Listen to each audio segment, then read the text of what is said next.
As leaders, it is our responsibility in Azimio la Umoja to save this country from the catastrophe. We as Azimio la Umoja have resolved the following. 1. We acknowledge Mr. Ruto's olive branch for a dialogue on key issues raised by Azimio la Umoja. To us, this is a positive development.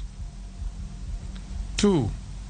We agree that a balanced parliamentary process, co-chaired by both sides and backed by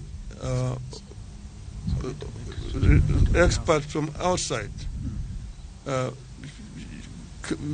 should proceed. In our view, this committee must be composed with immediate effect, with strict deadlines for resolving the crisis facing the country. 4. In accepting the call for dialogue, we ask that all arrests and prosecutions related to our demonstrations be stopped with immediate effect.